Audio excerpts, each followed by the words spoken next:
তেখেতৰ মতে আমি তেখেতৰ ল'ৰা ছোৱালী নহয় আৰু তেখেতৰ নামটো ইনে ভুৱা কৰি আমি তেখেতৰ নামটো ইউজ কৰি আছোঁ। ইনফেক্ট ছেপ্টেম্বৰ মাহত তেখেতে এখন চিঠি এখন পাইছিলোঁ, ৰেজিষ্টাৰ্ড পোষ্ট এখন মোৰ চেম্বাৰলৈ আহিছিলে, বাইদেউৰ চেম্বাৰলৈ গৈছিল। হয় চাওক, এই সময়ত বৰ্তমান ছ'চিয়েল মিডিয়াত এটা কল ৰেকৰ্ড ভাইৰেল হৈ আছে পিতা পুত্ৰ, চিকিৎসক পুত্ৰ আৰু যি দুৰ্ভগীয়া পিতৃ। আচল ৰহস্য কি এই ঘটনাৰ? ছ'চিয়েল মিডিয়াত বাতৰি কাকতত বিভিন্ন স্থানত বিভিন্ন আপুনি ছ'চিয়েল মিডিয়া খুলিলে আপুনি চালেই যে তাত অকল সেই পিতা পুত্ৰৰ সেই ঘটনাৰ বিষয়ে আপোনালোকে গম পায়, কিন্তু আচল ঘটনাৰ কি?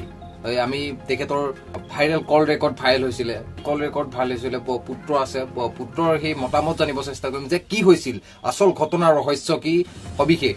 গতিকে এটা বেলেগ এটা বিষয় চৰ্চা হৈ আছে, গতিকে ৰহস্যটো কি আমি তাক আপোনালোকক আজি আপোনালোক সেই প্ৰতিবেদন দেখাব চেষ্টা কৰিম। এক বৃহৎ ৰহস্য। তেখেতৰ মতে আমি তেখেতৰ ল'ৰা ছোৱালী নহয় আৰু তেখেতৰ নামটো ইনে ভুৱা কৰি আমি তেখেতৰ নামটো ইউজ কৰি আছোঁ। ইনফেক্ট ছেপ্টেম্বৰ মাহত তেখেতে এখন চিঠি এখন পাইছিলোঁ, ৰেজিষ্টাৰ্ড পোষ্ট এখন মোৰ চেম্বাৰলৈ আহিছিলে, বাইদেউৰ চেম্বাৰলৈ গৈছিল।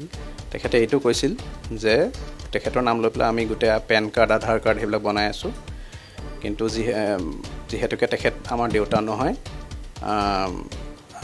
প্ৰমাণ কৰিব দিছিলে যে তেখেত আমাৰ দেউতা, যি ডকুমেণ্ট আছে। আমি সেইটো ৰেছপণ্ড নকৰিলোঁ তেতিয়া, আৰু আমাৰো এইবিলাক